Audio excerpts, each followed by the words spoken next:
వేదానికి మారుపేరు. అంతగా వేదఘోష వినపడుతుంటుంది మధురై దేవాలయంలో. అంత గొప్ప దేవాలయం.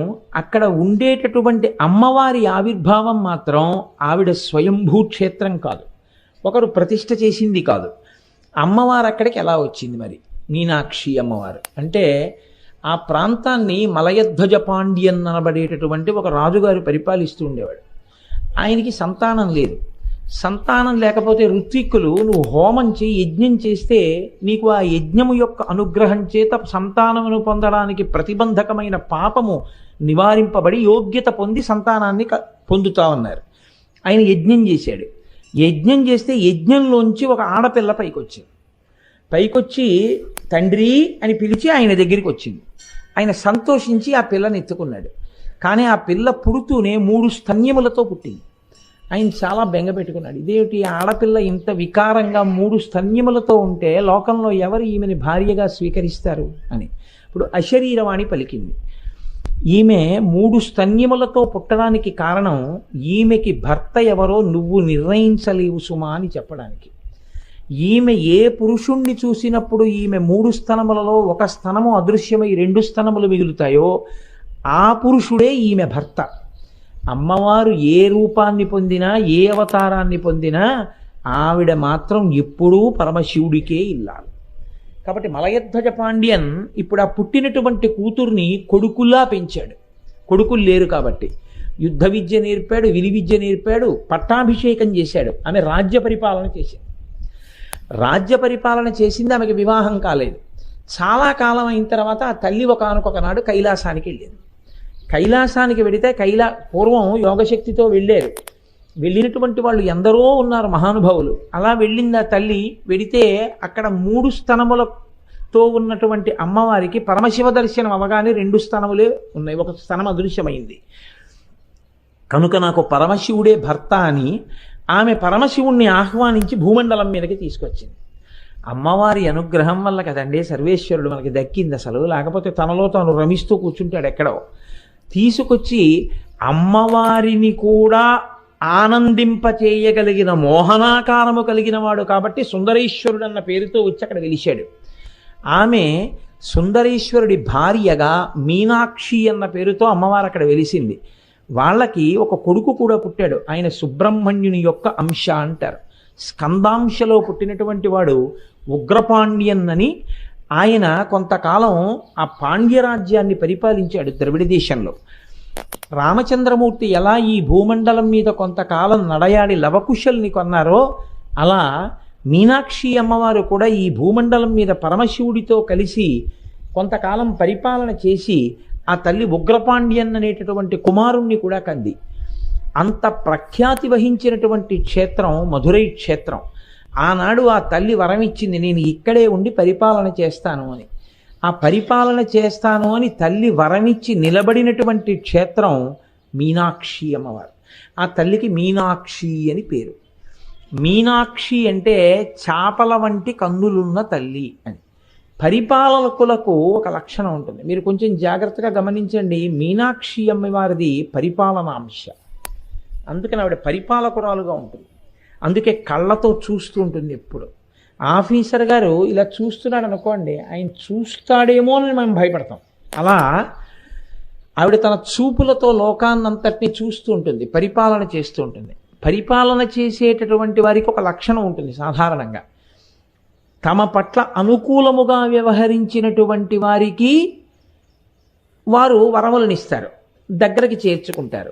ఎవరు ప్రతికూలంగా ఉంటారో, ఎవరు చేస్తారో, ఎవరు వాళ్ళకి వ్యతిరేకంగా మాట్లాడతారో అలాంటి వాళ్ళని కొంచెం ఇబ్బందికరమైన ప్రదేశంలోకి తీసుకెళ్ళి పెట్టి, నా పట్ల నువ్వు అతిగా ప్రవర్తించడం ఎంత ప్రమాదాన్ని తెస్తుందో తెలుసుకొని మిగిలిన వాళ్ళకి ఉదాహరణగా చూపిస్తారు. తీసుకెళ్ళి ఏజెన్సీకి ట్రాన్స్ఫర్ చేస్తారనుకోండి ఈ రోజుల్లో అయితే. అది పరిపాలనాంశ. అటువంటి పరిపాలనాంశ కలిగినటువంటి తల్లి మీనాక్షి అని మీరు అనుకుంటే అప్పుడు అమ్మవారి యొక్క పరిపాలన యందు ఒక దోషం సంక్రమిస్తుంది. ఎవరు మీనాక్షి అమ్మవారిని స్తోత్రం చేస్తారో వాళ్ళని బాగా చూస్తుంది. ఎవరు మీనాక్షి అమ్మవారిని కించిత్తైనా వ్యతిరేకంగా మాట్లాడతారో వాళ్ళ మీద కక్ష పెంచుకుంటుంది. ఇప్పుడు అమ్మవారి యందు మాతృత్వం ప్రశ్నింపబడిందా లేదా? శ్రీమాత అన్న నామమే ప్రశ్నింపబడిందా లేదా? ఇప్పుడు ఇటువంటి పరిపాలనాంశ అమ్మవారి యొక్క సమగ్ర స్వరూపానికి ప్రతిబంధకంగా నిలబడిపోయిందా లేదా? మరి ఇప్పుడు ఆ పరిపాలనాంశని ఎలా ఆవిష్కరించడం మీనాక్షి పరిపాలనాంశని అంటే పెద్దలు అంటారు, మీనాక్షి అన్న పేరుతో అమ్మవారు వెలియడానికి కారణం ఏమిటంటే చేపలు తమ పిల్లల్ని అంటే తమ గుడ్లని తాము పొదగవు, తమ పిల్లల్ని తాము పోషించవు. ఆ పిల్లలు తల్లి వంక ఆకలితో చూస్తే స్తన్యం ఇచ్చి పోషించవు. తల్లులు కూడా పిల్లల వంక ప్రేమతో చూస్తాయి, అయ్యో ఆకలిస్తోందా నాన్న అని చూస్తాయి. తల్లి ప్రేమతో చూస్తే చేప పిల్లలకి కడుపు నిండిపోతుంది.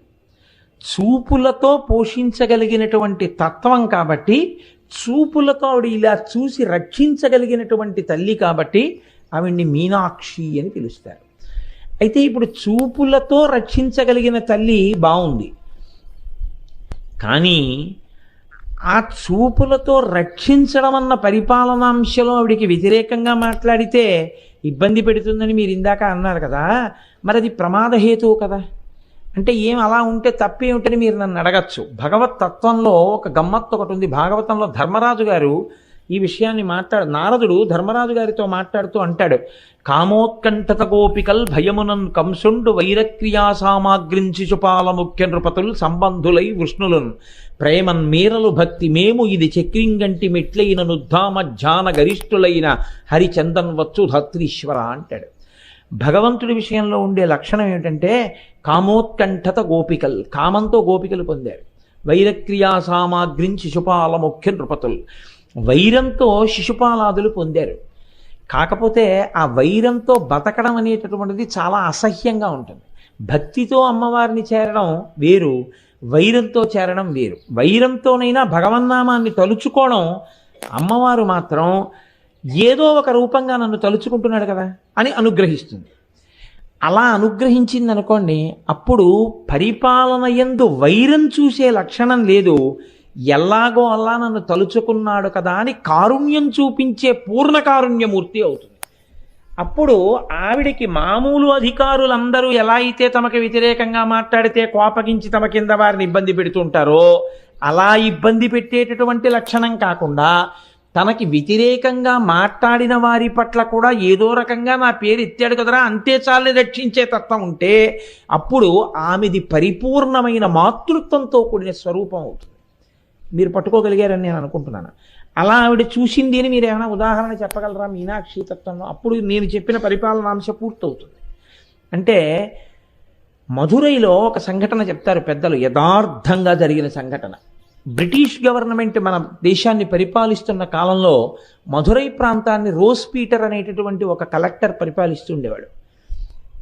ఆ రోజ్ పీటర్ సనాతన ధర్మానికి, సనాతన ధర్మంలో అంతర్భాగమైనటువంటి దేవాలయ వ్యవస్థకి వ్యతిరేకం. కాబట్టి ఆయన మధురైలో పరిపాలిస్తున్నాడు కాబట్టి ఆయన ప్రతిరోజు మీనాక్షి అమ్మవారికి వ్యతిరేకంగా మాట్లాడుతుండేవాడు. అమ్మవారిని చాలా నిందతో ప్రస్తావన చేస్తుండేవాడు. కానీ ఆయనకి అదే పని. ఎందుకంటే మధురైలో తెల్లవారితే వేదం వినపడుతుంది, తెల్లవారితే వచ్చే వాళ్ళందరూ మధురై మీనాక్షి అమ్మవారి దేవాలయం కోసం వస్తారు.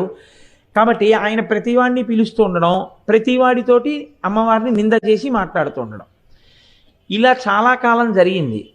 ఈయన పరిపాలకుడా, ఇలాంటి పరిపాలకులను నియమించగలిగిన పరిపాలకురాలు ఆవిడ పరిపాలకురాలు శ్రీ మహారాజ్ఞి. ఇప్పుడు ఆవిడ సాధారణమైన అధికారులు లాంటిది ఆవిడ కూడా అయ్యుంటే ఆవిడ ఏం చెయ్యాలి? రోజ్ పీటర్ ఆవిడ పట్ల వ్యతిరేకంగా ఇలా ప్రతిరోజు మాట్లాడుతున్నందుకు రోజ్ పీటర్ని ఆవిడ శిక్షించాలి. కానీ ఆవిడ ఏం చేసిందంటే, ఒక రోజున ఇంత కలెక్టర్స్ బంగ్లాలో నిద్రపోతుంటే ఆవిడ ఆయనకి ఉత్తర క్షణంలో స్వప్నమునందు చెప్పింది, కొద్దిసేపట్లో పిడుగు పడపోతోంది ఈ బంగళా మీద, నువ్వు ఈ బంగళా విడిచిపెట్టి దూరంగా వెళ్ళిపోవాలి.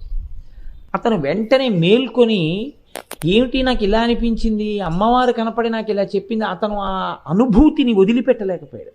ఇది సత్యమే అనిపించింది. బయటకు వచ్చి చూస్తే మబ్బులు పడుతున్నాయి. ఏమిటి మబ్బులు కూడా పడుతున్నాయి, నాకు ఇలాంటి కల వచ్చింది, ఎందుకైనా మంచిదని అతను ఏం చేశాడంటే బంగళా విడిచిపెట్టి దూరంగా వెళ్ళాడు కారులో. అతను దూరంగా వెళ్ళినటువంటి కొద్దిసేపటికి పిడుగు బంగళా మీద పడి బంగళా అంతా బద్దలైపోయింది. అతను మీనాక్షి అమ్మవారికి మహాభక్తుడై అత్యంత విలువైనటువంటి ఆభరణములను బహూకరించాడు. ఇప్పటికీ మీనాక్షి అమ్మవారి దేవాలయంలో ఆ ఆభరణాలు ఉన్నాయి. ఇప్పుడు చెప్పండి, మీనాక్షి తత్వం ఎంత గొప్పదో మీరు ఆలోచించండి. చాలా తొందరగా ప్రసంగం పూర్తి చేయాలి అనుకునేటటువంటి సమయాల్లో ఒక ఉదాహరణతోటి ఆ అంశాన్ని పరిపూర్ణం చేసేసే ప్రయత్నం చేస్తాం. కేవలం పరిపాలకురాలుగా తనకి వ్యతిరేకంగా ఉన్న వాళ్ళని శిక్షించే స్వరూపమా, ఒక్కసారి నిందించడానికైనా సరే ఆ మీనాక్షి అమ్మవారి పేరు పలికినంత మాత్రాన రక్షించేటటువంటి కారుణ్యమూర్తి ఆవిడ. అందుకే మీనాక్షి అమ్మవారి స్వరూపాన్ని అంత గొప్ప స్వరూపంగా చెప్తారు. అందున నేను మీతో మనవి చేసి ఉన్నాను, అది బ్రహ్మానందాన్ని ఇచ్చేటటువంటి బ్రహ్మరంధ్ర ప్రాంతం సహస్రారం. అంత గొప్ప స్థానం, అంత గొప్ప మూర్తి మీనాక్షి అమ్మవారు. అటువంటి మీనాక్షి అమ్మవారు అంత గొప్ప తల్లి కదా. ఆ తల్లి ఎంత గొప్పదో మీకు మధురై క్షేత్రంలో ఉన్నటువంటి ఒక మూర్తి చెప్పేస్తుందండి. ఇప్పటికీ మధురై క్షేత్రంలో ఒక మంటపంలో 7 రాణులతో కూడినటువంటి ఒక రాజుగారి యొక్క విగ్రహం ఉంటుంది గోడ మీద. దాన్ని తిరుమల నాయకర్ మూర్తి అంటారు. తిరుమల నాయకర్ అని ఆ ప్రాంతాన్ని పరిపాలన చేసిన రాజు 7 రాణులతో కలిసి తన విగ్రహాన్ని చెక్కించుకున్నాడు.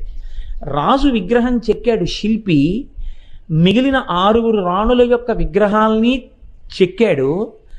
కానీ సుమనతీర ఆచార్య అని పేరు ఆయనకి, ఆ శిల్పికి. ఆ సుమనతీర ఆచార్య 6 రాణుల విగ్రహాలు చెక్కిన తర్వాత మహారాజ్ఞి పట్టమహిషి యొక్క విగ్రహాన్ని చెక్కాడు.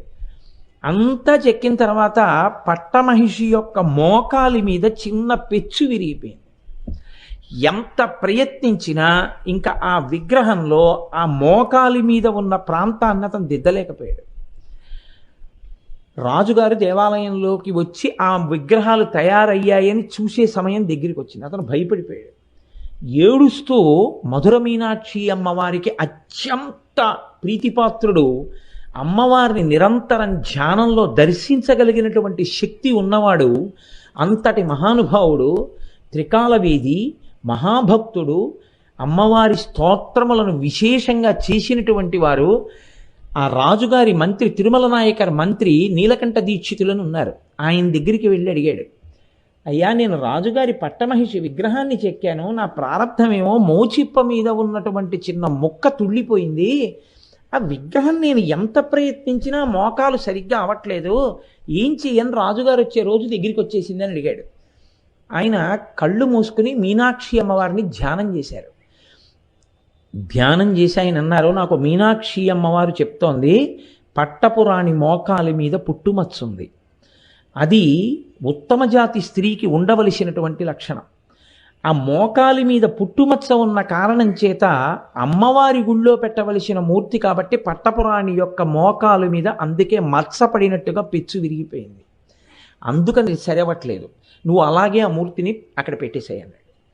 మహారాణిని అక్కడ పెట్టేశాడు. రాజుగారు చూడ్డానికి వచ్చారు.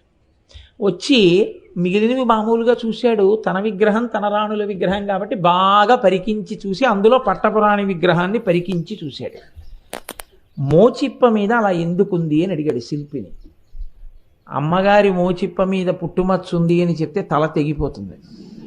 అందుకని ఆయన భయపడి ఈ మాట చెప్పలేక రాజుగారితోటి, నీలకంఠ దీక్షితుల వారు నాతో ఈ మాట చెప్పారు, పట్టపురాణి గారి మోకాలు మీద పుట్టుమచ్చు ఉందని, అందుకని అలా చెక్కానన్నాడు. వెంటనే రాజు ఇంటికి వెళ్ళిపోయాడు. ఇది నీలకంఠ దీక్షితుల వారికి తెలియదు. ఆయన ఇంట్లో పూజ చేస్తున్నారు మీనాక్షి అమ్మవారికి. ఆయన ధ్యానమునందు లోపల అనుభవిస్తూ ఉండేవారు ఆ తల్లి యొక్క దర్శనాన్ని. నీరాజనం ఇచ్చేటటువంటి సమయం వచ్చింది. రాజు అంతఃపురానికి వెళ్ళి భటుల్ని పిలిచి ఉత్తర క్షణంలో మంత్రిని బంధించి తీసుకురండి అన్నాడు. భటులు వెళ్ళి మిమ్మల్ని బంధించి తీసుకురమ్మన్నారు రాజుగారు, కబురు వచ్చిందన్నారు. ఈ మాట పూజామందిరంలో ఉన్నటువంటి నీలకంఠ దీక్షితుల వారికి చెప్పారు. ఆయన, నేను మంత్రిని, రాజు నన్ను బంధించమని ఎందుకంటాడు అని అంతర్ముఖులై చూశాడు. తను పట్టపురాణి మోకాలి మీద పుట్టుమచ్చ ఉందన్న విషయాన్ని చూశాడన్న దుగ్ధ రాజులో బయలుదేరింది. ఏ కన్నులతో చూశాడో ఆ కళ్ళు కాల్చెయ్యాలని పిలిపించాడు. కాబట్టి ఆయన అనుకున్నారు, నేను ఎలా చూశానో రాజు చెప్పినా నమ్మలేడు. ఎందుకంటే ఇప్పుడు కళ్ళు మూసుకుపోయి ఉన్నాడు. రాజు శిక్ష వేసే కన్నా నేను అమ్మవారి అనుగ్రహంగా శిక్ష అనుభవిస్తానని నీరాజనవిస్తున్నటువంటి కర్పూరాన్ని తీసి తన కనురెప్పల మీద పెట్టుకున్నాడు. ఆయనకి చల్లగా అనిపించింది, కానీ ఆయన 2 నేత్రాలు కాలిపోయాయి. కాలిపోయిన తర్వాత ఆయన బయటికి వచ్చి భటులతో అన్నారు, రాజు ఏం చేద్దామని నన్ను పిలిచాడో అది నేనే చేసేసుకున్నానని చెప్పండి, నా కళ్ళు కాలిపోయాయని చెప్పారు. వీళ్ళు వెళ్ళి రాజుగారితో చెప్పారు. రాజు తల్లడిల్లిపోయాడు. అప్పటికంటే కోపం వచ్చింది, కానీ నేను కళ్ళు కాలుద్దామనుకున్నానన్న విషయాన్ని కూడా తెలుసుకున్నాడు అంటే ఇది ఎలా తెలుసుకున్నాడో, నా భార్య మోచిప్ప మీద పుట్టుమచ్చను అలా తెలుసుకున్నాడు తప్ప. మహానుభావుడు, మహాభక్తుడు మీనాక్షి అమ్మవారికి. ఆయన కర్మ కాలిందా తప్పు పనులు చేయడానికి? ఎంత పొరపాటు చేశానని పరిగెత్తుకుంటూ మంత్రి గారి గృహానికి వచ్చాడు.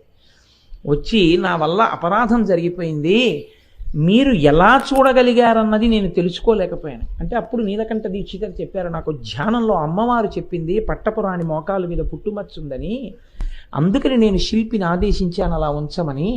కానీ నువ్వు నన్ను తప్పర్థం చేసుకున్నావు రాజా, నా కళ్ళు కాల్చేసుకున్నాను అన్నారు.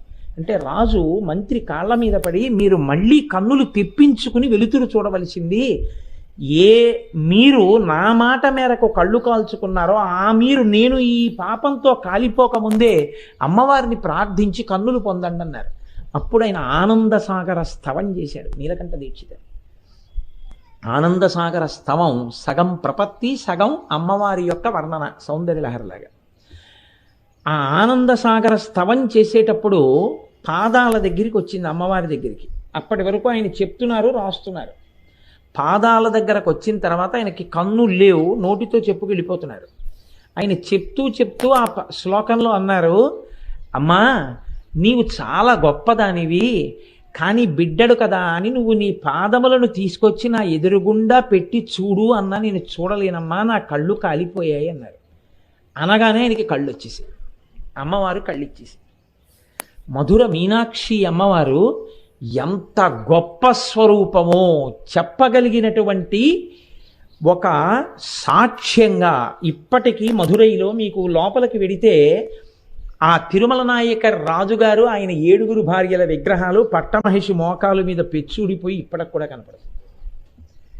నీలకంఠ దీక్షితారు అంత వైభవాన్ని పొందారు. అమ్మవారి యొక్క గొప్పతనం ఇంత గొప్పదైతే మరి ఎందుకు సౌందర్యలహరిలో లేదండి? అసలు అక్కడ కదా నేను ఎత్తుకున్నాను. అసలు నేను మొదలుపెట్టింది అది మొదలుపెట్టి మధురై వైభవ ప్రస్తావనలోకి నేను వచ్చాను.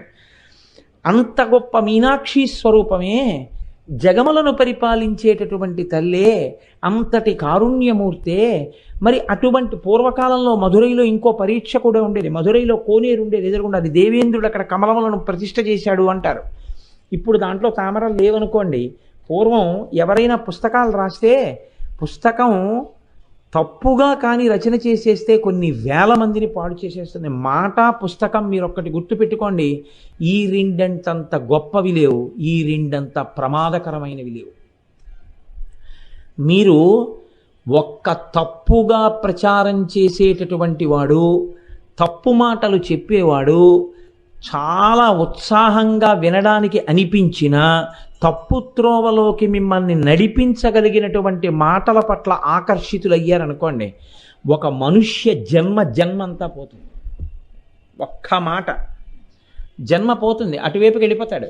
తెలియక తప్పు ఉపాసనల వైపు కెడతాడు, తెలియక తప్పుగా ఉండేటటువంటి భక్తి మార్గం వైపు కెడతాడు, తెలియక తప్పుగా ఉండేటటువంటి జీవన శైలిలోకి వెళ్ళిపోతాడు. అంతే, మొత్తం సున్నా, జీవితం అంతా పోతుంది. ఒక్క పుస్తకం, ఒక్క తప్పు రచనతో కూడినటువంటి పుస్తకాన్ని తెచ్చి మీ ఇంట్లో పెట్టుకున్నారనుకోండి, పెట్టుకుని మీరు చదివి ఇదే అసలు విషయం అని మీరు అనుకున్నారు. నేను ఎందుకు ఈ మాట అంటున్నానంటే, నా నోటితో చెప్పడానికి జంకి, అందుకు నాకు తడబడుతోంది. నా దగ్గరికి ముందు మాట రాయమని పుస్తకాలు పట్టుకొస్తుంటారు కొంతమంది. ఇప్పటి వరకు నేను ముందు మాట రాసిన పుస్తకాలు 1, 2 తప్ప ఏవీ లేవు. నేను ఎందుకు ఈ మాట అంటున్నానో తెలుసా? నేను ప్రాజ్ఞుణ్ణి, నేను పండితుణ్ణి, నాకు అన్నీ తెలుసన్న అహంకారంతో నేను చెప్పట్లేదు. ప్రస్ఫుటంగా ఎంత ఘోరంగా రాసేస్తున్నారంటే, మూల గ్రంథాల్లో ఉండేటటువంటి విషయం ఒకటి, ఋషులు చెప్పింది ఒకటి, పెద్దలు చెప్పింది ఒకటి. వీళ్ళ బుద్ధికి ఏది తోచిందో అది రామాయణమే కావచ్చు, అది భాగవతమే కావచ్చు, వాళ్ళకి అనవసరం. మనం రేపొద్దున ఇలా రాసేస్తే పిల్లలు చదివితే వాళ్ళ జీవితాలు ఏమైపోతాయనేటటువంటి తాపత్రయం ఎవ్వరికీ లేదు. నేను ఈ మధ్యకాలంలో ఒక పుస్తకం నా దగ్గరికి వచ్చింది. మీరు ఈ పుస్తకం చదవండి అని పట్టుకొచ్చి ఇచ్చారు. పేర్లు ఎందుకు చెప్పాలి, లేకపోతే ఇంకొక దాని సన్నివేశం ఎందుకు చెప్పాలి, చెప్తే నేను దేని గురించి చెప్పానో తెలుస్తుంది. నేను ఆ పుస్తకం చదివి ఆశ్చర్యపోయాను. అసలు రామాయణానికి సంబంధించినటువంటిది ఒక్క సత్యం అందులో లేదు. అన్నీ తప్పులే, అన్నీ తప్పులే. రాముడి గురించి ఎంత దారుణంగా రాసేశారంటే అసలు నోటి వెంట ఎప్పుడు ఏ అశ్లీలమైన మాటలు రాకూడదో అంత అశ్లీలమైనటువంటి మాటలు రామాయణంలో ఉన్న పాత్రలు మాట్లాడుకుంటున్నట్టుగా రాశారు. నేను తెల్లబోయి, మీరు చదివారా రామాయణం అని అడిగాను. అంటే నేను చదివానండి అన్నాడు ఆయన. ఎక్కడ చదివారన్నాను. ఆయన ఏదో చెప్పాడు, బలానాథ్ చదివాను. అయ్యా, మీరు పుస్తకం రాయాలని నేను పుస్తకం రాశానన్న కీర్తి కావాలంటే ఎన్ని కుటుంబాలు పడిపోతాయో. రేపొద్దున్న ఈ పుస్తకం నిజం అనుకుని ఎవరో పిల్లాడు చదువుతాడో, ఓ 10th క్లాస్ పిల్లాడో, ఓ ఇంటర్మీడియట్ పిల్లాడో, రామాయణం అంటే ఇలాగే ఉంటుంది అనుకుంటాడు వాడు. రాముడు అంటే ఇలాగే మాట్లాడతాడు అనుకుంటాడు. సీతమ్మ అంటే ఇలాగే మాట్లాడుతుంది అనుకుంటాడు. వాడికి ఏం తెలుస్తుంది? ఎంతమంది తలకొట్టుకుంటే వాళ్ళకి అసలు విషయం మళ్ళీ సుబోధకం అవుతుంది. అత్యంత ప్రమాదకరం.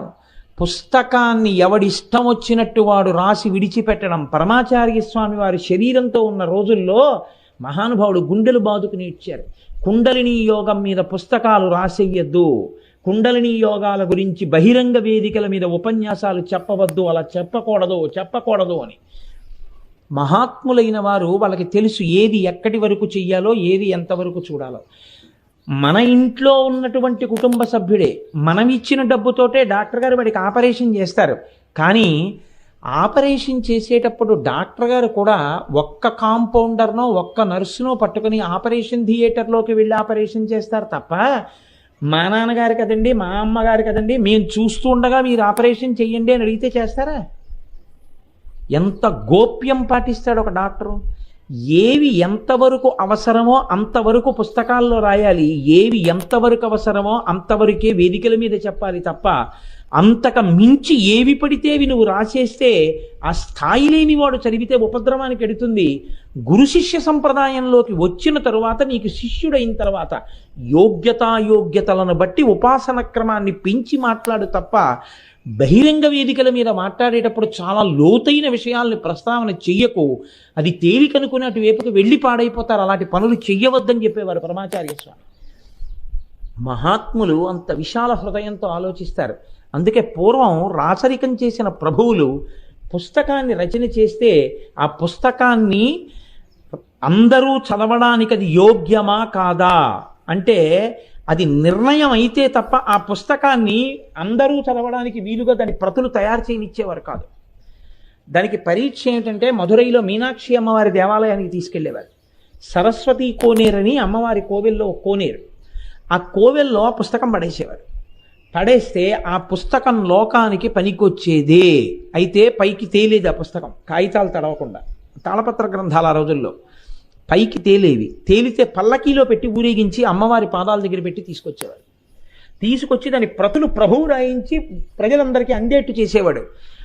ఆ పుస్తకం నీటిలో మునిగిపోతే రాసినవాడు కూడా ఓ నమస్కారం పెట్టి, బుద్ధిహీనుండై రాశాను, ఈసారి నా బుద్ధి సరిగా ఉండి మంచి పుస్తకము రాయుదునుగాక అని చెప్పి వెళ్ళిపోయేవాడు. అంత జాగ్రత్త తీసుకుని లోకంలో ఏ విషయం అందాలో నిర్ణయం చేసి సారస్వతాన్ని కాపాడిన తల్లి మీనాక్షి. అంత గొప్ప కోనేరు ఆ కోవెల్లో ఉండేది. అటువంటి మీనాక్షి తత్వం, అంత గొప్ప మీనాక్షి స్వరూపం. మీనాక్షి అంటే ఎప్పటి విషయాలో కాదండి. మీతో నేను ఒక విషయం మనవి చేస్తాను. శృంగగిరి పీఠానికి ఉగ్ర నరసింహ భారతీ స్వామి వారిని ఆయన పీఠాధిపత్యం వహించారు. 20వ ఏట సన్యాసం తీసుకుని పీఠాధిపత్యానికి వెళ్ళారు. ఆయన ఎంత ఉగ్రమైన తపస్సు చేశారంటే, ఆయన కొంతకాలం కాయగూర ముక్క తినేవారు. ఆ తర్వాత కాకరకాయ మాత్రమే తిని రోజుకి 20 గంటలు తపస్సు చేశారు. చేస్తే అణిమాది సిద్ధులన్నీ ఆయనకి పాదాక్రాంతమయ్యాయి. అంతటి మహానుభావుడైనటువంటి ఉగ్రనరసింహ భారతి ఒకసారి మధురై క్షేత్రానికి వచ్చారు దర్శనానికి. ఆయన అర్చకుల వంక చూసి, నేను మీనాక్షి అమ్మవారిని అర్చన చేస్తాను, లోపలికి వచ్చన్నారు. అంటే అర్చకులు అన్నారు, మేము చెయ్యాలి తప్ప మీరు లోపలికి రావడానికి వీల్లేదన్నారు. అంటే ఆయన ఒక శిష్యుణ్ణి పిలిచి ఓ కొబ్బరికాయ ఇమ్మన్నారు. అని చేత్తో కొబ్బరికాయ పట్టుకుని ఆయన మంత్రాలు జపం చేశారు. చేస్తే అమ్మవారిలో ఉండేటటువంటి జీవకళలన్నీ కొబ్బరికాయలోకి వెళ్ళిపోయాయి. ఆయన ఆ కొబ్బరికాయ పట్టుకుని తను విడిదికి వెళ్ళిపోయారు.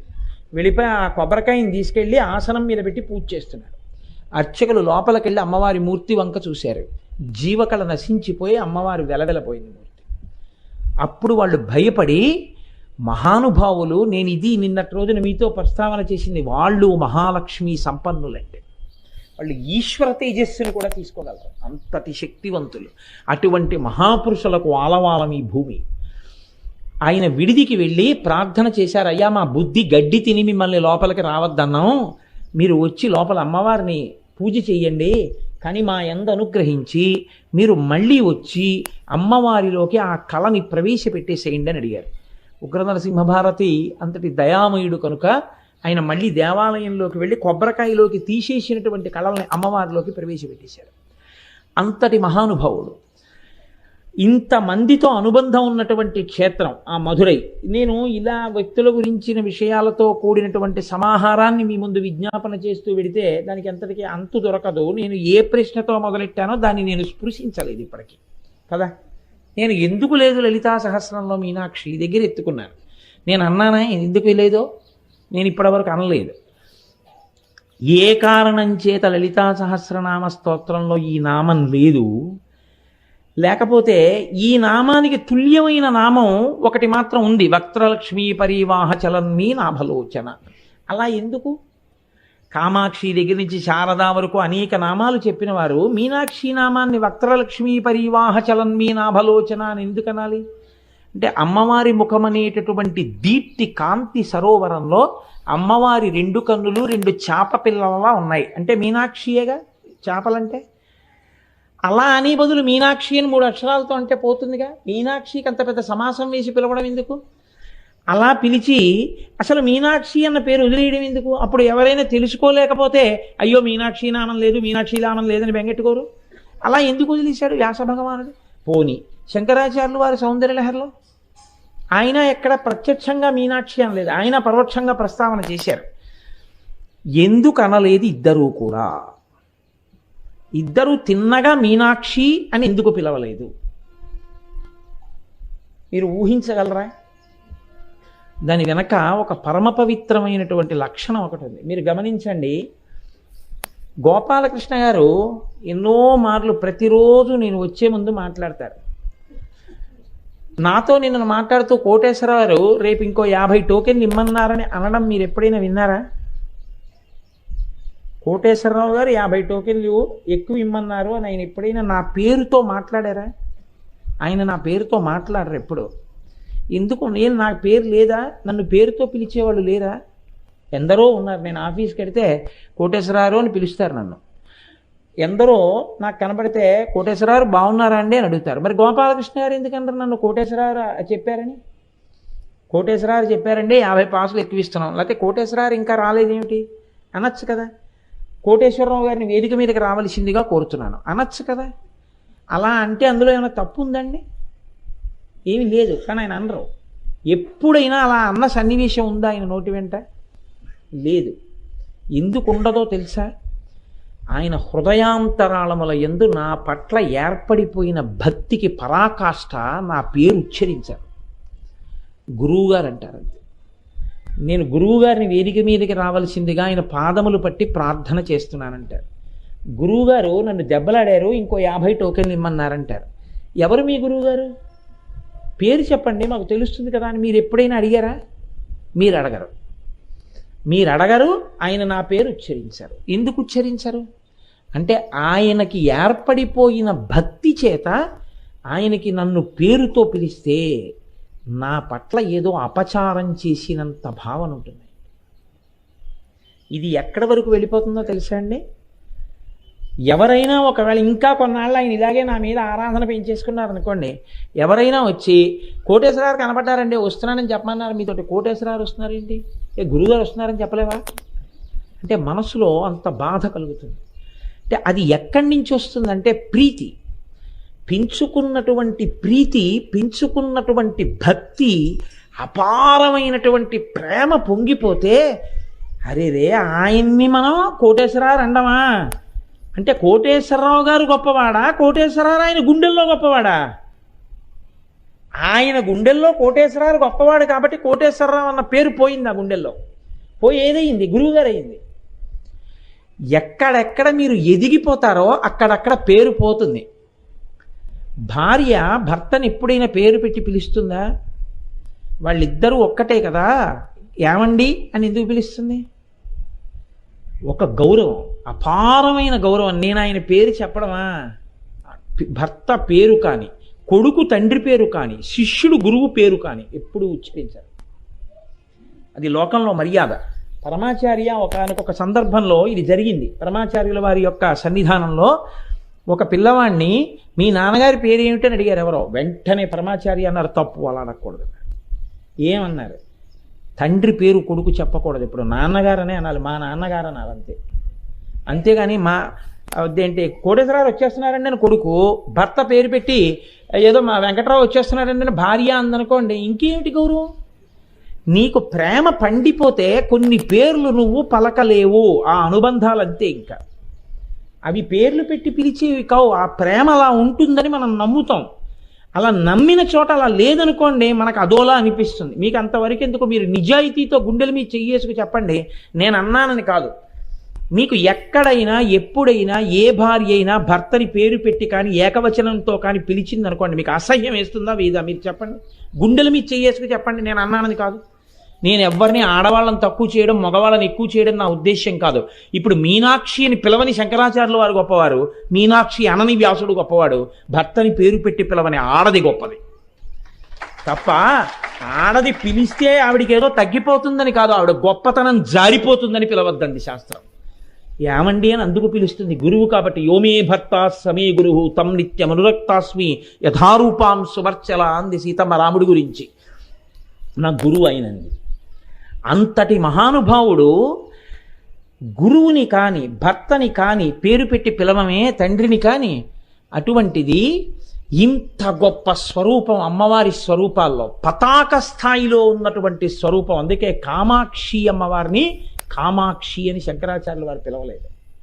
పణత్ కాంచీదామాకరిక లభ కుంభస్తననత పరీక్షీణా మధ్యే పరిణత శరచంద్రవదన అంటూ వర్ణన చేసి ధ్యానానికి వదిలేశారు తప్ప కామాక్షి అని అనలేదు. ఎందుకు అనలేదు అంటే ఆయన ప్రాణం. నాకు మా అమ్మ మీద పిచ్చి గౌరవం, సుశీల అని నేను అనగలనా? మా అమ్మ మీద ప్రేమ కదా అని నేను సుశీల అని మా అమ్మని ఎప్పుడు నేను పిలవను కదా. అమ్మా అమ్మా అనే పిలుస్తాను. అమ్మా అన్న పిలుపు కన్నా పెద్ద పిలుపు లోకంలో ఇంకోటి లేదు. అందుకని శ్రీమాతతోటే మొదలెట్టాలి. శ్రీమాత అని మొదలుపెట్టి పేర్లు చెప్పినా అమ్మో మీనాక్షి అని నా నోటితో అనేయడమే ఆ తల్లిని. అంత గొప్ప తల్లి ఆవిడ పేరు అనడమా నేను? అందుకని అనలేదు. అనకుండా ఆవిడ పేరు అనకపోతే పూర్ణత్వం లేదు, అంటే ఆవిడ గౌరవాన్ని నిలబెట్టినట్టు కాదు. కాబట్టి అన్నారా అనలేదా? అన్నారు అనలేదు, అన్నారు అనలేదు. కాబట్టి ఇప్పుడు మీరు ధ్యానం చేస్తే ఆ గౌరవం బయటకు వస్తుంది. ఇప్పుడు శంకరాచార్యుల వారు ఎంత గొప్పవారో, వ్యాసుడు ఎంత గొప్పవాడో మీకు అర్థం అవుతుంది. అందుకని వ్యాసుడు మీనాక్షి అనకుండా వక్త్రలక్ష్మీ పరివాహ చలన్మీ నాభలోచన అన్నాడు. మహానుభావులైనటువంటి శంకర భగవత్పాదాచార్య స్వామి వారు ఆవిడ గురించి చెప్తూ తవాపర్ణే కర్ణే జపనయనపై శూన్యచకితాః నిలీయంతే తోయే నియతమనిమేషాశపరిక ఇయంచ శ్రీర్బద్ధచ్చదపుత కవాటంకువలయం జహాతి ప్రత్యూషే నిశచ విఘటయ్య ప్రవిశతి అన్నారు. సౌందర్యలహరి చేస్తూ ఎక్కడ ఆయన మీనాక్షి అనలేదు. అనకుండా ఆవిడ మీనాక్షి అని చెప్పారు. ఎలా చెప్పారు అంటే తవాపర్ణే కర్ణే జపనయనపై శూన్యచకితాః నిలీయంతే తోయే నియతమనిమేషాశపరిక